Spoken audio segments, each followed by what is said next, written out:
Hi there.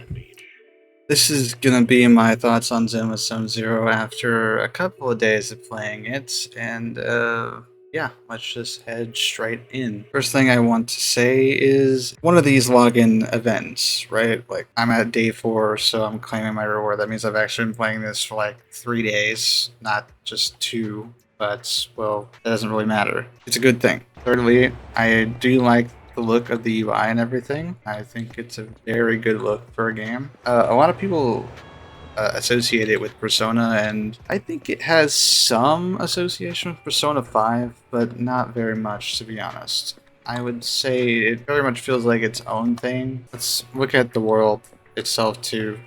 So, I do actually like the overworld. Only thing is that it's very, very linear.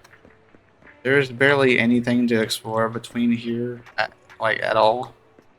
It's very linear, which is decent for a gacha game, but in my opinion is not really something I really like, because I prefer exploration in these games. Another thing I want to weigh in on is the UI menu. I feel like it's really good that they have the events scrolling right here.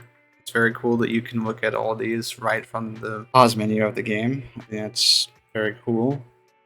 I do like this layout quite a lot. My only issue is things could be a bit bigger, but not necessarily that they have to do that. Overall, everything here is really good, and I like everything when it comes to the UI. Alright, so I feel like the music's very decent. I quite enjoy it. I don't feel like it's anything too special, unfortunately, but it's good that it's its own thing, and I can stick behind that. As long as tracks continue to get better from here, it can only go higher and higher. Alright, now we're on to banners. Character banners.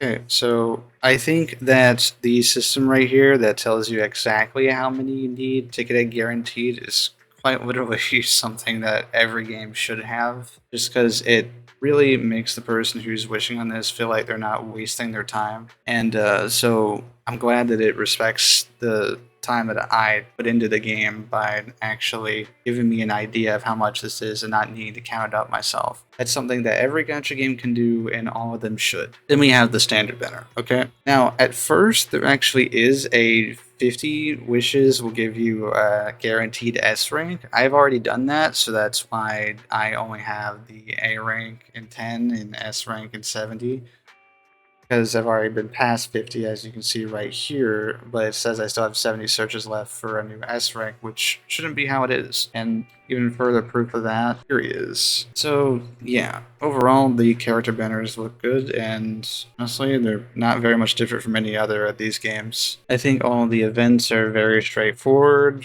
considering this game did just start, so there's not much for me to really weigh in on here other than that everything's presented very nicely, and that's kind of how most gacha games present events, so that the player actually wants to play them. They're usually the biggest crop when it comes to these. So this is something I want to just talk about too, is that you can actually replay your story missions in this game, which is an absolute saving grace, because I've already played a lot of the stories. So being able to go back and show an example of what I'm going to talk about is great.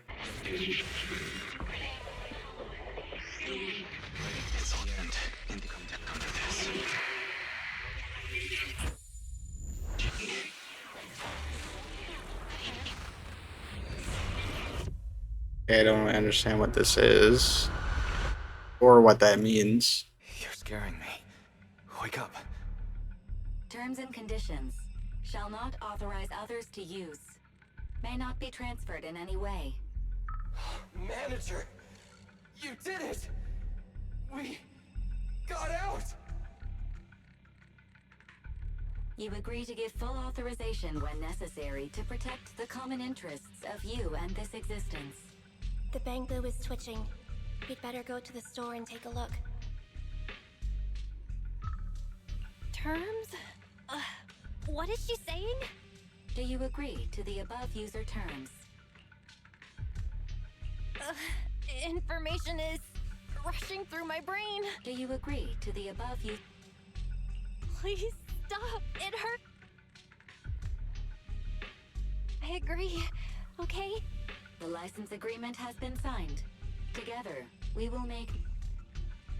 What a surprise. One of the keys has already been activated. Oh, really? Which one? Ghost? Genie? Yokai? No, it's fairy. Ooh, things are about to get interesting.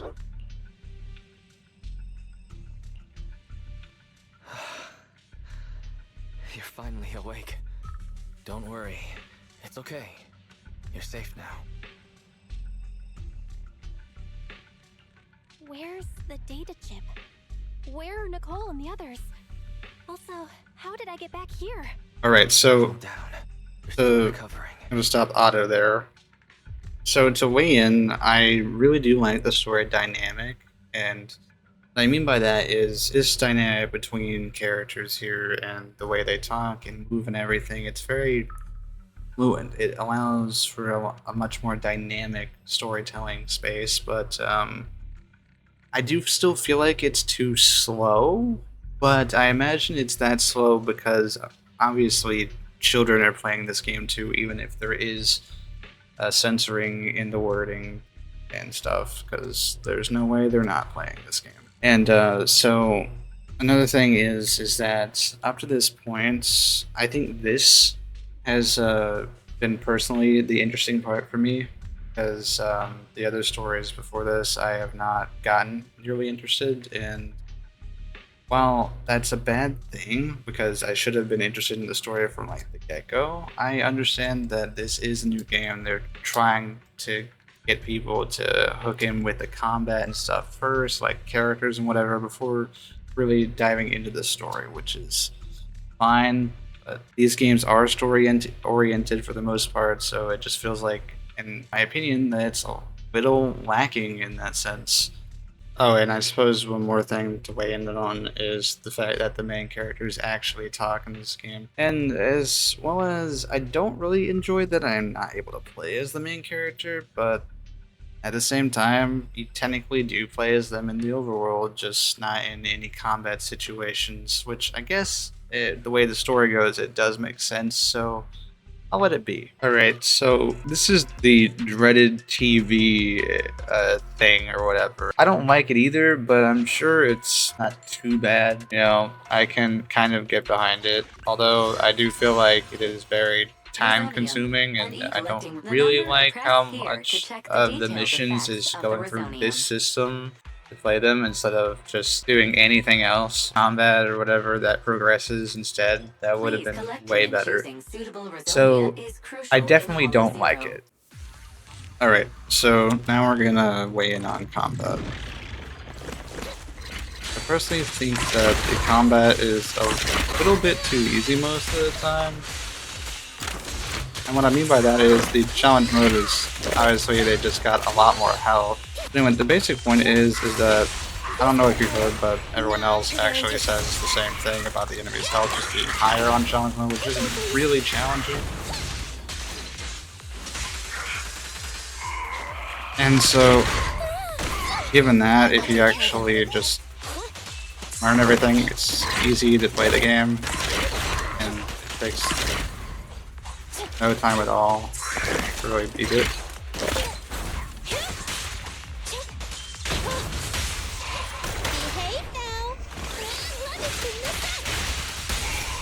You play the game the right way too, like how the game teaches you to, everything just kind of flows well. The combat is rather easy for even challenge mode, and see, I got an S rank, even though I was taking so much damage. I think I should be penalized, and I'm not being. It is not hard at all, right? So, conclusion on Zenless Zone Zero. I like the world building, I like the characters, I like the stories. So far, it's decent. I do enjoy the combat somewhat, but I think that if it's presented as a challenge mode, if there's a challenge mode to that combat, then it should actually be challenging, and it's not. So that sucks. Wishing on characters is decent. It's just like every other game. There's not much really to say there other than it has a few benefits. The UI goes, I like the UI. It's great. I like the music. It's very good, except for the fact that I don't know, I feel like it could have a bit more to it. Oh, And this part sucks Alright, actual so balls.